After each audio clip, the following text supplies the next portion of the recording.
Well, Lucky Harvey here from the Newcastle Mirage in the Happy Wombat with my very good friend JJ King. How are you, my friend? Good, feeling good. How you going? Very well, thank you for asking. Yeah. Now, for those who don't know, can you tell us a little bit about yourself?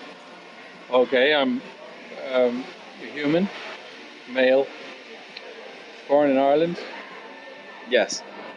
struggle with sanity every day, play music for a living, and generally try to have as good a time as I possibly can. Fabulous. That's pretty much summarized the whole thing. Oh, that warms my heart. That warms my heart. You're also the resident Irishman here at the Happy Wombat. Well, I'm more than, it's not just a resident Irishman, they just get that by default. I'm a resident musician. Oh, right. Yeah. My mistake, sorry. They get that as part of the deal, and they don't seem to value it as much as I do, but it doesn't matter. You know, Thursday nights here from 6:30 to 8 to 9:30. Yeah, I'll play. So get on down here. Sounds, what kind of sounds do you... Well, here it's going to be very laid back jazz and blues with some original material, and sometimes I go all native and start playing Irish stuff. So it's a lot of stuff. Big soup. Great. Mighty big soup. Who doesn't like soup? Well, you know what I mean. That's what I'm selling here. I have another question for you, Go on then. and that's why music? Why not, say, accounting? I wanted to be an accountant when I was a kid, but my father, he used to beat me. He used to say, there's no way. He said, you're going to be a musician whether you like it or not. And so, against my will, against my own desires, I became a musician, and I've stayed at it now my whole life. But secretly, when I'm at home, like on a Monday morning, I just cry and cry and cry.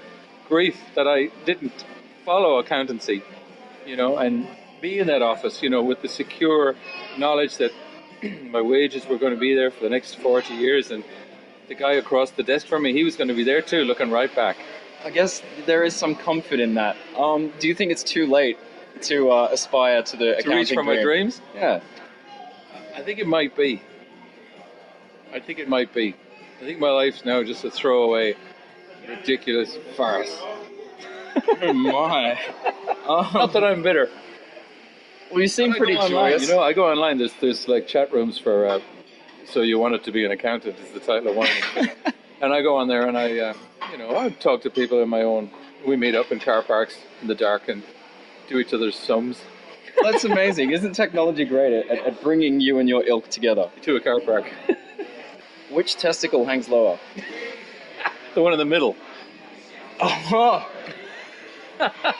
Fair enough. I'm a lefty myself. Oh, is that right? Favorite beverage? And it's an alcoholic drink? Or just beverage in general. liquid? Yes. Cup of tea. Yeah, just Cup of tea. straight black Yeah. or No. no? Well, I've gone a bit hipster on it now. I go for the soy milk. But I just got into that habit for some reason. I was off dairy for a while, and now I'm just... I mean, I'd still eat an entire cow plus its produce, but I just seem to like the taste of soy milk in a cup of tea. To each their own, right? Well, this is it. You know what I mean? Don't judge me, like. Not at all. Some people are out there drinking blood from sleeping humans. You know what I mean? Vampires. Yeah. All I want is a cup of tea Yeah. with soy milk. Well, I think the universe is kind enough to give that to you. Yeah, well, yeah, it's been good to me on that level. And you know, if you're ticking off things that the universe did for you, occasional cup of tea, I got that. My dream of being an accountant, I didn't get that, but I blame that on parenting. What inspires you the most? Sanity. I love a bit of sanity. Yeah? And I love people that display it. Like, you know, that's pretty much it. That inspires me. I love clarity. Like if I can get a day of clarity or an hour of clarity or a moment with somebody that's fresh and clear and there's no bullshit, and you can have a bit of ego and a bit of whatever the hell, but as long as you're both in the center there somewhere connecting, like, you know what I mean? Because it's a crazy world out there, like. Yeah. And I contribute to it quite often. You know, I'm often off my bloody rocker. But in the moments when I'm not, I chase that like a white rabbit down a hole. Nice. What inspires you the least? Money. Money inspires me the least. I think that as an animal and as humans, I think we've set everything up so wrong, and it's going to change eventually. Not in my lifetime, but I think that the human race should be able to give everyone a wage, a basic wage. Call it dole if you want. Or universal basic income, as some people call it. Yeah. I so think that's the way forward, because it takes the rug out from underneath greed. And until we take the rug out from underneath greed, we're going nowhere. Just clambering. We are, yeah. Everybody's struggling. So you get into a job that's never going to pay you enough money to do anything significant. And you're just going to be on a little mouse wheel for the rest of your life. Now, is that really what it's going to be about? Oof, I don't know. I hope not. Well, this is it. You're going to be, like, how old are you now? I'm 23 years old, everyone. Right, at 23, I'm not comparing myself to you. We're both different universes in our own way, but I was 23 once, put it that way, and I was looking down the barrel of, well, I want to do music, but can I do music? Now I'm 50. So, that's... If I was a decent accountant, I'd tell you what that is. 27 years ago. 27 years, like, I used to get ready for gigs, and I'd look in the mirror, and there was always this little thought in my head, you can't do this for a living. It's always in my head, even though I had a child and a wife and a home and a mortgage and a car. And I look in the mirror and I go, you can't do this for a living. And now I'm 50, I'm looking in the mirror, and that little voice is going, we've done it for 30 years. Fuck it, this is what we do. Fucking brilliant, man. Well, it is brilliant, and because that's what I wanted to do. It's not everybody knows what they want to do. But you should spend, I reckon, 5 years between. Well, spend as long as you bloody want. It doesn't matter how long it takes you to find out what you want to do. Take the time and figure out what you want to do, because you will be dead soon. You will be so dead. You know what I mean? It's the destination we all share. You're right. And we go around as if, I'm going to live for absolutely ever, man. You're just so not. And you can, you can work so hard to have your memory remembered by people who are remembering memories. But you're going to be nothing but a wisp of bloody just bog fog. You're going to be gone. So whatever it is, whatever your special, this little light of mine, better let it shine, because it's going to be gone. And it's brilliant, and it inspires me. Well, you've inspired me too. Oh, isn't this sweet? When I saw your new video, it was incredible. It's the strongest music I've ever around. Really? Thank you. Yeah, absolutely. That means a lot. Yeah. This man taught me guitar for many Maybe years. I should interview for this magazine. Well, my next question is, do you have a question for me? Oh, right. Okay, so the band is Sugar Gob. That's right. That I watched the video of. So they could find that on your... Is there a Sugar Gob? There's a Sugar Gob page on Facebook. Indeed, there is, yes. You can go on there and look at this video, and it's well worth a look. I suppose the question would be, how did you manage to make such a quality video? I look at videos, I look at the music shows. Even though I'm 50, I don't give a shit about the music. I watch just to see what's going on, and so many of them, the rule seems to be, you go to a uni, you find the art department, you get some poor kid who's really hungry to do something, and there's so many of them out there, you just know that some kid in the art department, the art student has done it, because it didn't cost them much money. But yours is really good, and it's live action, and it's not cheap, you know what I mean? What's the difference, do you think, that you bring to your video making that these other guys on TV don't seem to be getting? Oh my. Why did you decide to go that way? I think a lot of it comes down to spontaneity. We filmed it all in one day, and before we started, we had no idea what we wanted to do. It was just okay, I live in this kooky house. Let's try and incorporate that, the character in the house itself, in the video, and just have us being zany. And before I got into making music, I was making videos with my sister. So I've been doing it since a young age. So, all through, high school, I'd be chipping away at videos rather than, working on songs. That's only been in the last 5 years or so. So you build up a head of steam and some experience.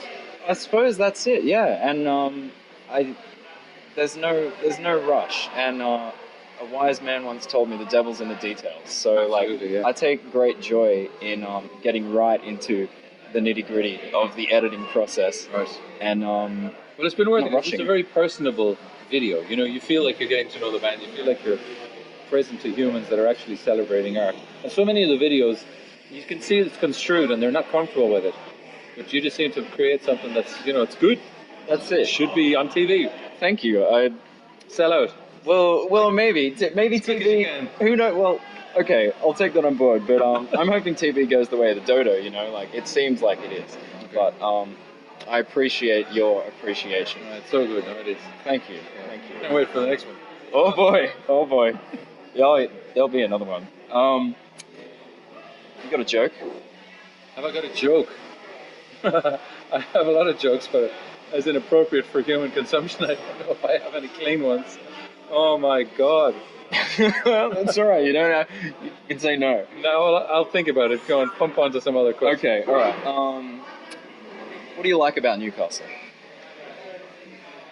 Newcastle. I like the beaches. I like the attitude of the people. The people that I deal with in my work are very down-to-earth venue owners and club owners that seem to understand how humans work and how a business needs to be run. And they understand that I can slot in on some point and we work well together. And audiences are great in this town. Like, Glad to hear that. like I'm particularly fixed here because I'm raising a kid and I'm in a family, so I don't want to be on the road all the time. So I've just done 15 years in this town, and not much else outside of it. I've done some in Sydney, but most of it's been in the Hunter and around here. So, you know, it takes a special kind of people to keep coming back to hear me every week. You know what I mean? Yeah. But what do I like about Newcastle? The beaches are great, though, aren't they? Yeah. I concur. My God. I've started doing this thing where I just go in for a dip. I was scared of sharks for about 12 years. And I'm still scared of sharks, but I push myself to go into the ocean anyway. Nice. Figuring, I'm sure there's more tasty morsels out there than me.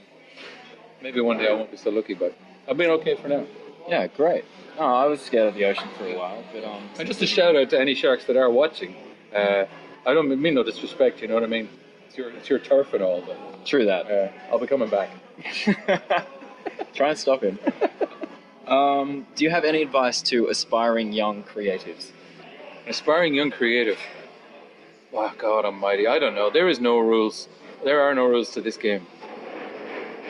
The bottom line is the same as any business. You've got to get some quids coming in. So no matter what, it doesn't matter where they're coming from, you know. I was just looking at All Eyes on Me last night. I watched the Tupac movie, you know. Yeah. And, you know, he just got involved with a bunch of people that could finance what he was doing and, you know, got brought to the right people because his art was really good. I don't know. I have no advice for people trying to do music or art. No advice. It's you can look at it two ways, though, right?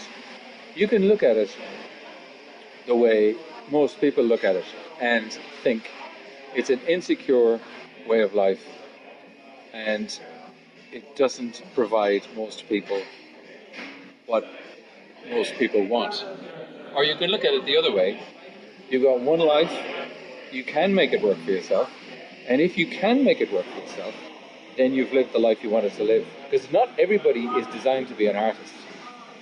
There's only a certain select few, and if you decide not to be, even though you want to be, you know, like I'm kind of accepted the role because I wanted to be the accountant, so I'm taking up a space that a musician could take up here, you know what I mean? But on the flip side, there's someone who wanted to be and then decided not to be.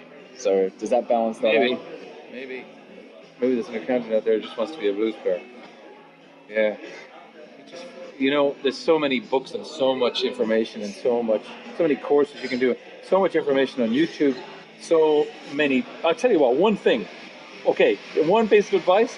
All creative people is buy a book called The Artist's Way by Julia Cameron. Because in a world where people do not allow you a comfortable arena in which to context yourself as an artist, they all say, you know, people generally feel, no, he's an artist, he's a good for nothing bum, he's not doing the thing. Right. This book helps you to surround yourself in your own head and in your own life. It helps you create your own arena in which you can go, this is my life, this is my art. Now, if you have to do a part-time job to get a few quid in, fine, but make it part of the context of your arena as an artist. Don't give up hope because, shit, there's loads of artists out there and lots of people making a living. Hell yeah. It can be done. Hell yeah. Oh, there's rich and poor accountants. There's rich and poor artists.